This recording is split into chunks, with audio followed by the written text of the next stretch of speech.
പ്രിയപ്പെട്ട സഹോദരി സഹോദരന്മാരെ, എല്ലാവർക്കും എൻ്റെ നമസ്കാരം. I am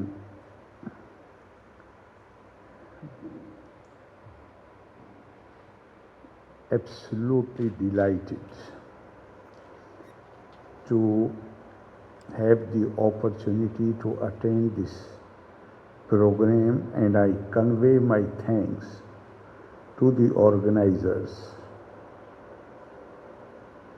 for organizing this event to present the T.V.R. Shenoy Award for Excellence in Journalism posthumously to eminent journalist of yesteryear, late Shri D. Vijay Mohan, former senior coordinating editor, Malayalam Manorama. My respectful pranams to the memory of the two senior journalists, late Padma Bhushan T.V.R. Shenoy and late D. Vijay Mohan, who live in our memories through the exemplary model of journalism which they practiced all their lives. I would also like to compliment Professor K.V. Thomas and the Vidyadhanam Trust for instituting this award, which is the second one given by the trust. The first, as we were told earlier, was given in 2019 to Shri Vinod Sharma of Hindustan Times.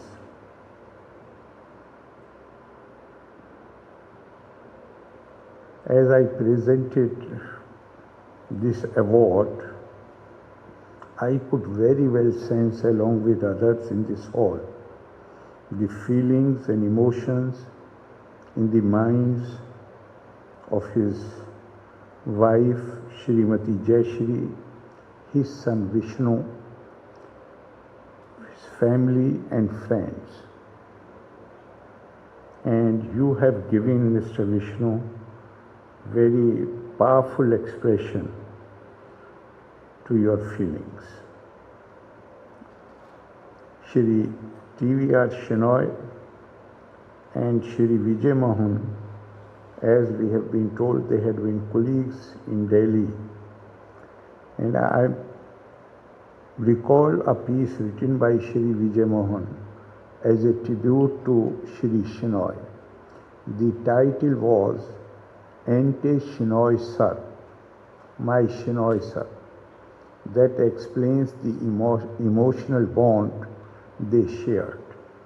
Today's award in memory of late Shri T.V.R. Shenoy reminds us once again of that emotional and professional bond. Professor Thomas and Mr. Baby both have referred to the days when I was also member of Parliament. Very active days, very hectic days, eventful days.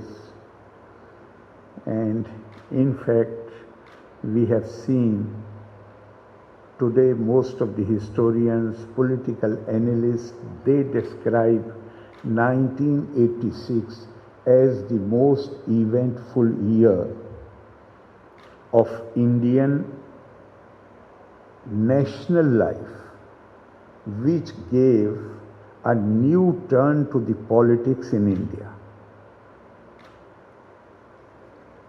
And when you made these references, immediately to my mind came many pictures when T.V.R. Shenoy ji, earlier we used to meet in the Central Hall of Parliament.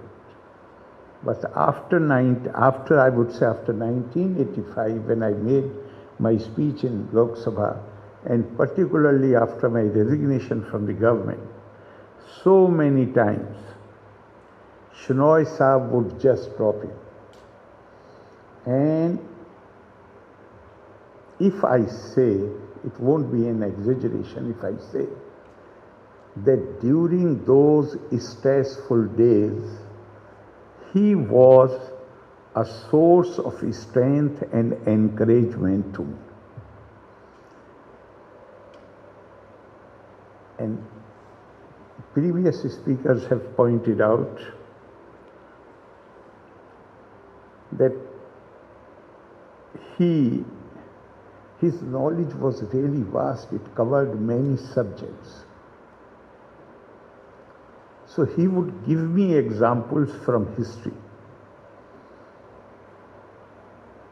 where he would try to tell me that if you just travel on the beaten path, then you don't leave any marks of your own. And his counsel, whatever he spoke to me was of great value. And I know that he was quite friendly with many senior leaders.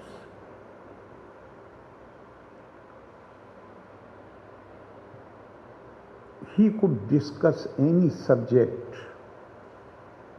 frankly, with ease, with leaders on both sides of the aisle.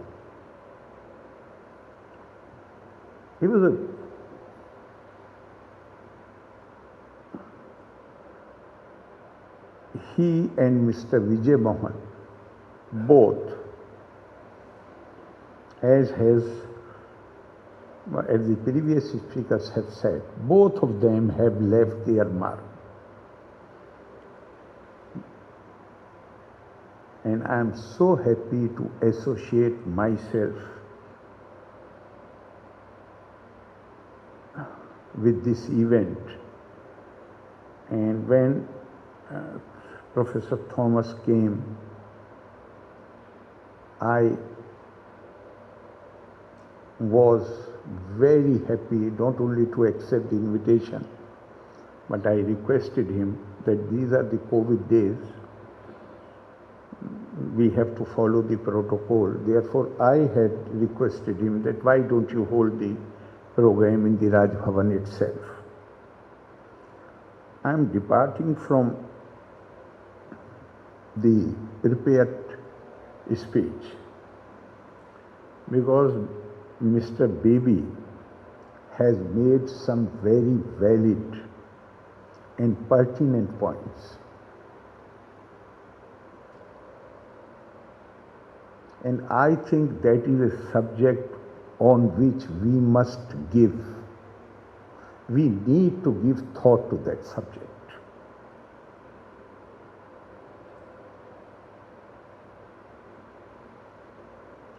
We have, and today is the right time to discuss this subject, because we are meeting to celebrate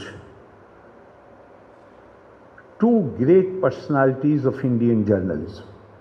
And journalism without freedom of expression is not journalism.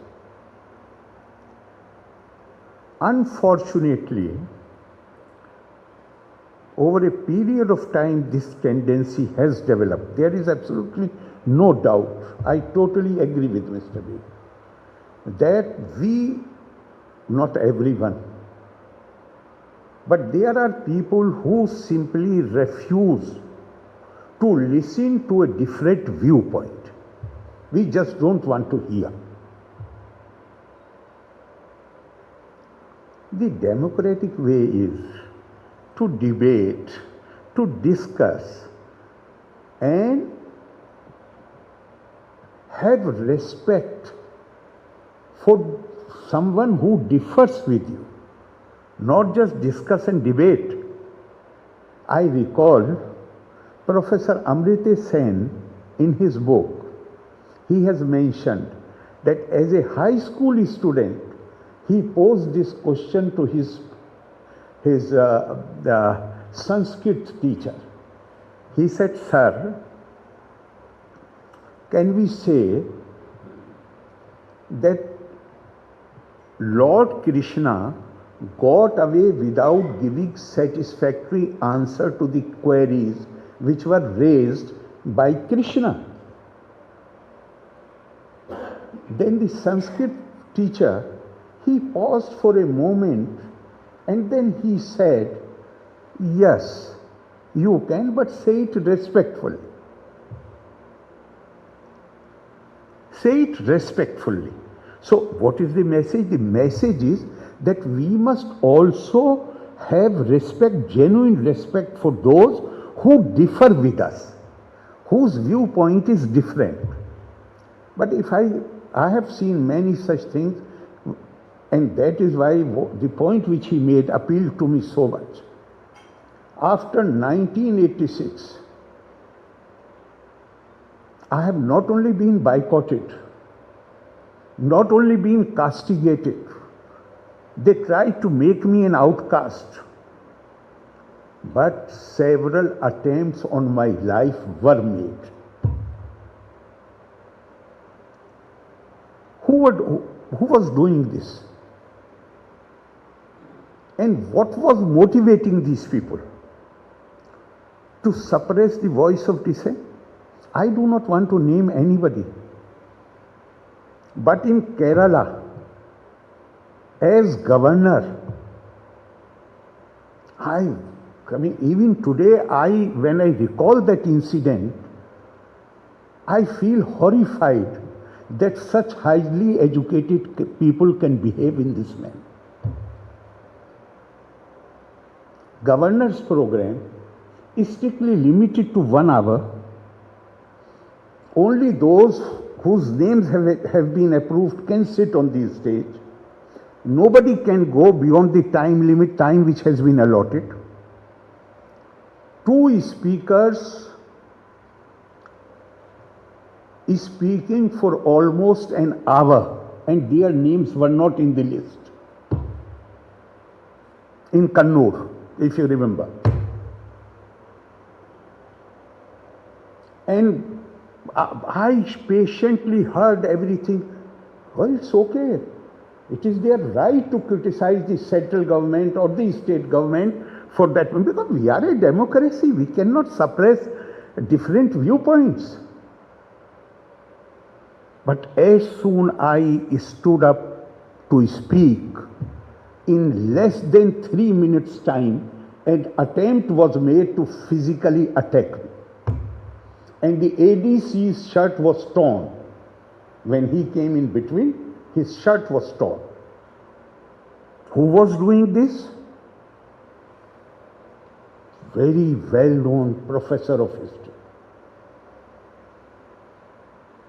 And later, a senior, very, very senior functionary of Kerala state government told me, I don't want to give the name. He said that very day in the evening, I went to see him in his room. And I said that, Professor Saab, this was not the right thing for you to do. Then he shot back at him and he said, since how long you know him? Since he has come to Kerala as governor here. I know him since his student days. If I had allowed him to speak, then many of our own people would have changed opinion on this subject. Therefore, don't allow somebody who can impact, don't allow him to speak. This is not just on one side. Unfortunately, this has become a real problem. And why I mention this? Because this sectarian attitude, this narrowness of mind, this is not confined to any one group. And I am convinced that this, and I have made this point many times, that India, our culture, our civilization, if we look at it seriously, then we had somebody called Charvak, who rubbished everything which Indians held sacred. He profaned everything. But nobody called him names. They did not accept whatever he was saying. But they called him Mahatma. They acknowledged his cerebral power, his intellectual strength. And I feel that this intolerance which we witness in our society today is largely on account of ignorance of our own cultural heritage and our own cultural ethos and our own traditions. We are India. I will just refer to two small anecdotes. Two great women from Mahabharata.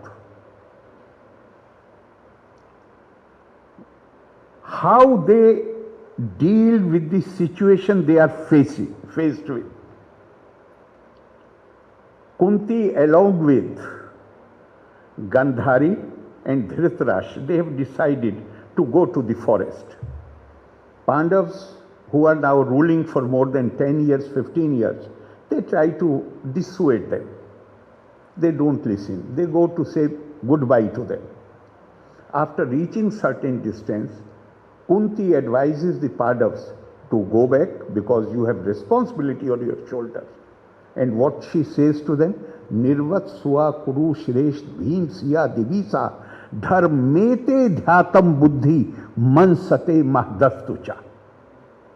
She tells them, go back to the capital, perform your duties, and your will must be established in righteousness, and your heart and mind should be big to accommodate everybody.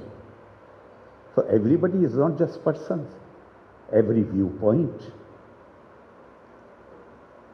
And that is why we have so many, India such ancient civilization, and we have so many schools of philosophy, darshan.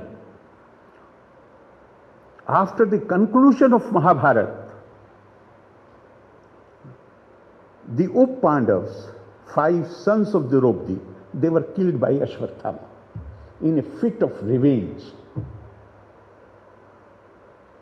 This was against all the laws and rules of the way war should be conducted.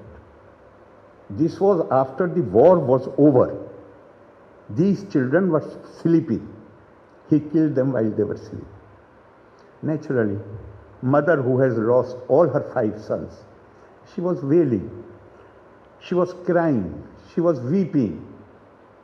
Arjun comes and says to her that now you control yourself, stop crying, I am going and I will bring the head of Ashwathama on a platter for you, so that you can be consoled by seeing him dead. As soon as he turns to the other side, Draupadi stops him.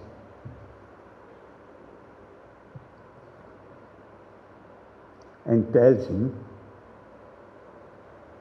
Ma rodid asse janni Gautami pati devta yatha ahim mirtuvatsa arta rodim me shiru mukhi moho. Arjun, don't try to do that. I don't wish the Guru Patni, that is Gautami, to have the same fate as mine, to become childless and to wail. Who can give this message? Unless you have a mind, you have a heart which is broad enough to accommodate even not only one who differs with you, but an enemy who has killed your children. She says he has committed the sin or he has committed the crime. His mother has not committed the crime. And I don't want his mother to wail, to become childless and wail like me. I am convinced in my mind that because we have gone through political slavery, we have gone through very difficult and distressful times. Therefore, that has resulted not only in making us at times reactionary. The moment you become reactionary, then you are reduced into a human machine, because if other person can provoke you, other person can make you angry, other person can make you happy, then who are you? Do you have some positive agenda? Or you are going to react only to others? That is the message which comes to us from our civilization. We have to be positive. We have to pursue our positive agenda. We have to be rooted in our own ethos, in our own traditions. And I have absolutely no doubt, sir, that T.V.R. Shenoy Saab was deeply rooted in our own ethos. I have seen him talking about these things. I have no doubt that Mr. Vijay Mohan pursued the same line. And therefore, I congratulate the organizers and I congratulate the family of Vijay Mohanji for this award which you have instituted and you have received. And I am thankful to everybody, those who took out time to attend this function. Loka samasta sukhino bhavantu. Nanni, Jai Hind.